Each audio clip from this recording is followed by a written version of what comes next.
فرماتے ہیں ایک دفعہ حالات کی وجہ سے میں بہت پریشان تھا، تو میں نے قرآن مجید میں یہی آیت پڑھی وَمَن يَتَّقِ اللَّهَ يَجْعَل لَّهُ مَخْرَجًا، کہ جو تقوی اختیار کرے گا اللہ اس کے لیے حالات میں سے نکلنے کا راستہ دکھا دے گا۔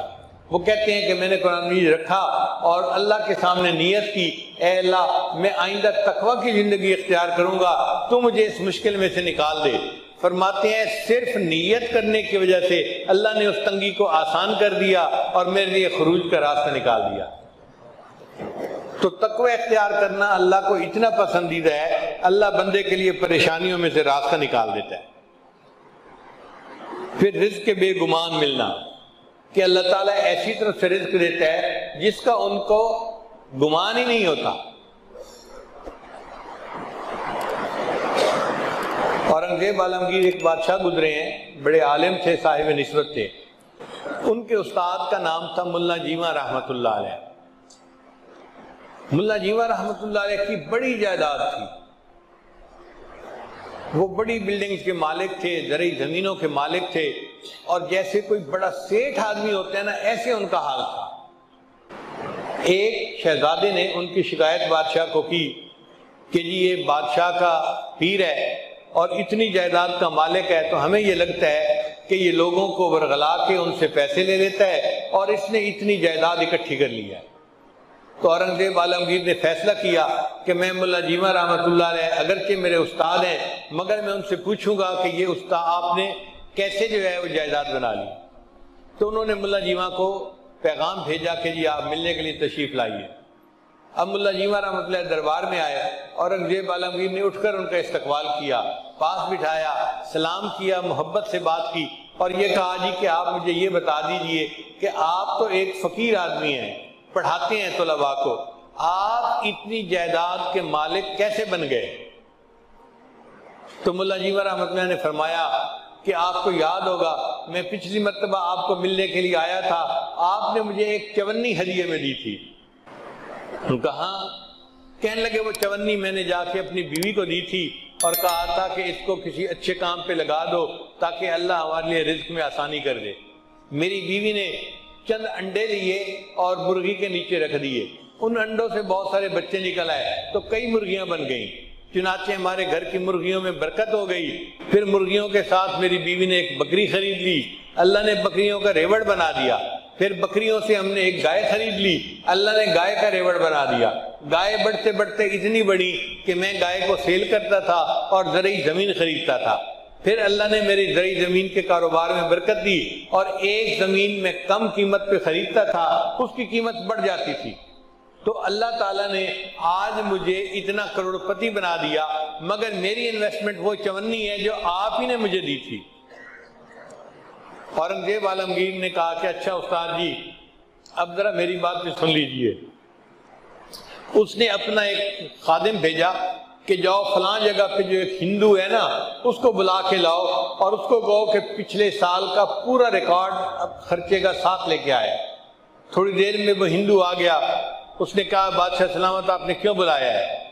بادشاہ سلامت نے کہا کہ آپ نے پچھلے سال اپنے مکان کی چھت کو ریپیئر کروایا تھا، اس کا خرچہ کتنا ہے؟ اس نے کہا جی ایک چونی۔ اس نے کہا مجھے اس کی ڈیٹیل بتاؤ۔ اس نے کہا جی بہت بارش تھی اور میری چھت میں سے پانی ٹپک رہا تھا اور میری بیوی مجھ سے جھگڑا کر رہی تھی، آپ گھر کی طرف توجہ نہیں دیتے، چھت ٹپک رہی ہے، بچے نیچے سوئے ہوئے ہیں، ہم جائیں تو کہاں جائیں، آپ جلدی سے اس چھت کی ریپیئر کروائیں۔ کہنے لگے اس بارش کے موسم میں وہ ہندو جو تھا وہ اپنے گھر کے باہر جھانک کر دیکھنے لگا کہ کوئی بندہ کام کرنے والا مل جائے، تو اس کو ایک نوجوان قریب ملا۔ اس نے نوجوان سے پوچھا اے نوجوان تم مزدوری کرو گے؟ تو نوجوان نے کہا ہم تو دنیا میں پیدا ہی مزدوری کے لیے ہوئے ہیں، مزدوری ہے کون سی؟ اس نے کہا میں تمہیں کدال دیتا ہوں اور ایک جو ہے نا وہ اور چیز دیتا ہوں، اور اتنی مٹی اکھاڑو اور اس کو میری چھت کے اوپر بچھا دو تاکہ پانی ٹپکنا بند ہو جائے۔ اس بندے نے 2 گھنٹے محنت کر کے آپ کی چھت کے اوپر مٹی بچھائی تھی اور سخت سردی برداشت کی، بارش برداشت کی، مگر مشقت کے ساتھ اس نے یہ کام کر لیا۔ جب اس نے کام کر لیا تو اس نے اپنی مزدوری مانگی، تو آپ نے کہا کہ میرے پاس پیسے تو نہیں ہیں، دکان پہ ہیں، کل آ کے لے جانا۔ اس نوجوان نے جواب دیا میں ایک دفعہ جب کہیں سے چلا جاتا ہوں تو دوبارہ پھر وہاں نہیں آیا کرتا، آپ مجھے جو دینا ہے ابھی دو۔ تو میرے پاس ایک چونی تھی، میں نے اس مزدور کو کہا کہ یہ چونی لو اور چلے جاؤ۔ بادشاہ نے کہا ہاں تم نے اس کو چونی دی تھی، استاد جی وہ مزدور میں تھا، میں نے اس کے گھر کی چھت کو ریپیئر کیا تھا اور مجھے اس پر یہ رزق حلال ایک چونی ملی تھی، جب آپ میرے پاس آئے تو میں نے آپ کو ہدیے کے طور پہ وہ چونی دی، اس چونی میں اللہ نے برکت ڈالی، آج آپ کروڑوں کی جائیداد کے مالک بن گئے ہیں۔ اللہ ایسی طرف سے رزق دیتا ہے جس کا بندے کو گمان ہی نہیں ہوتا۔ تو پریشانیاں تو آتی ہیں، اس دنیا میں کون ہے جو پریشان نہیں ہے؟ دری دنیا کسے بے غم نہ باشد، دری دنیا کسے بے غم نہ باشد، اگر باشد بنی آدم نہ باشد۔ اس دنیا میں کوئی بے غم نہیں، اگر کوئی ہے تو پھر وہ بنی آدم ہی نہیں۔ تو غم تو ہے ہی اس دنیا کے ساتھ، ہاں جہاں کوئی غم نہیں ہوگا اس کا نام جنت ہے، ابھی وہاں نہیں پہنچے، جب پہنچ جائیں گے تو پھر غم ختم کر دیے جائیں گے۔ لا خوف علیہم ولا ہم یحزنون، یہ کہہ دیا جائے گا۔ دنیا کے اندر تو یہ غم آئیں گے، مگر یہ غم کبھی کبھی آتے ہیں۔ ایک بات اور دیکھیے کہ اللہ تعالیٰ کی طرف سے آسانیاں زیادہ اور تنگیاں تھوڑی، صحت کا عرصہ زیادہ، بیماری کا عرصہ، کھانے پینے کا وقت زیادہ اور فاقوں کا وقت، تو عنایات زیادہ ہیں، امتحان کبھی کبھی، عنایات زیادہ ہیں اور امتحان کبھی کبھی۔ تو جب عنایات اتنی زیادہ ہیں تو کبھی کبھی کوئی امتحان آ جائے تو ہم پھر بھی اپنے رب سے راضی رہیں، اپنے آپ کو سمجھائیں کہ پریشان ہونے کی کیا ضرورت ہے۔ کسی عارف نے کہا لطف سجن دم بدم، قہر سجن گاہ گاہ، لطف سجن دم بدم، قہر سجن گاہ گاہ، ای بھی سجن واہ واہ، اون بھی سجن واہ واہ۔ میرے مالک ہم اس پہ بھی راضی ہیں، میرے مولا ہم اس پہ بھی راضی ہیں۔ یہ ہے بندگی، یہ ہے بندگی۔ اور ہم پریشان ہو کر، اگر کوئی بدعقیدہ بندہ تعویذ دینے والا ہے ادھر بھی بھیجتے ہیں عورتوں کو،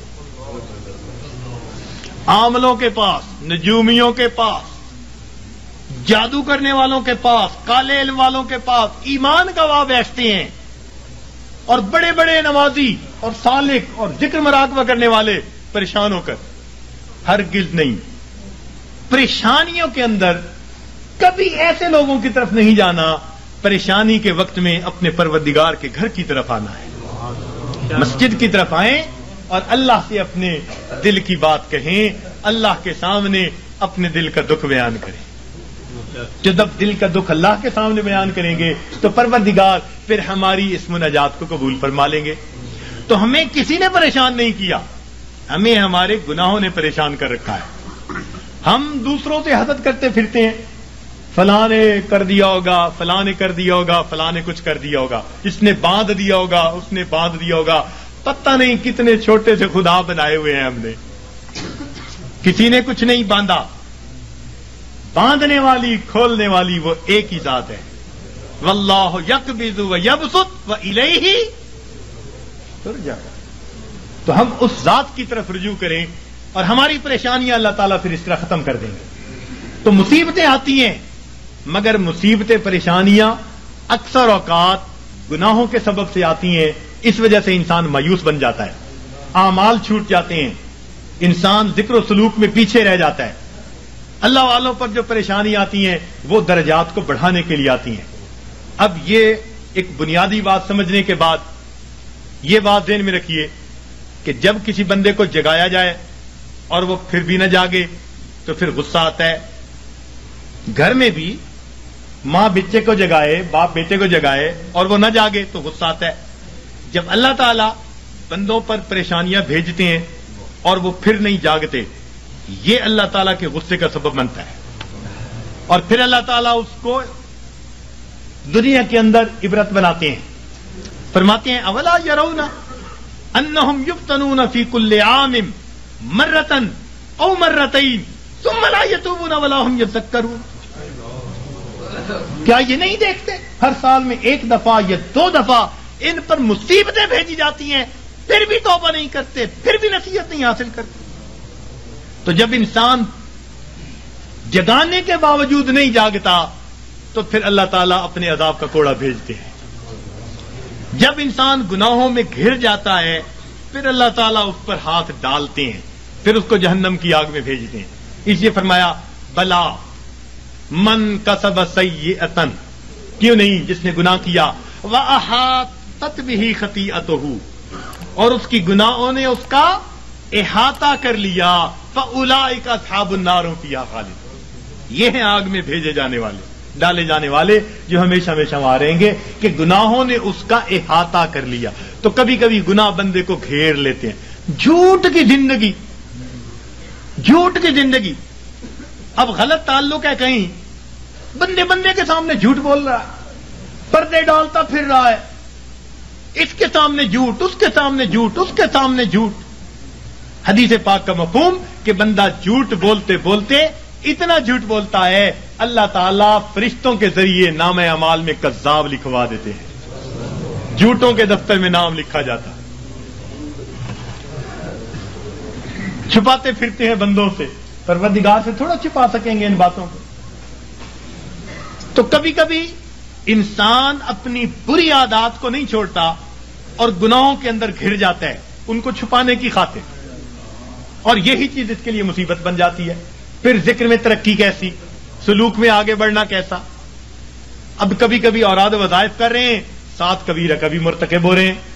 یہ تو ایسا ہی ہوا جیسے گولیاں بھی کھا رہے ہیں اور ساتھ ساتھ زکام کے ہوتے ہوئے برف والا پانی بھی پیتے پھر رہے ہیں، تو زکام کیسے دور ہوگا. اسی لیے ذکر و سلوک میں آنے کے لیے پہلا قدم یہ ہے کہ انسان اپنے گناہوں سے سچی توبہ کر لے. یہ پہلا قدم ہے، یہ پہلا قدم ہم اٹھا لیں.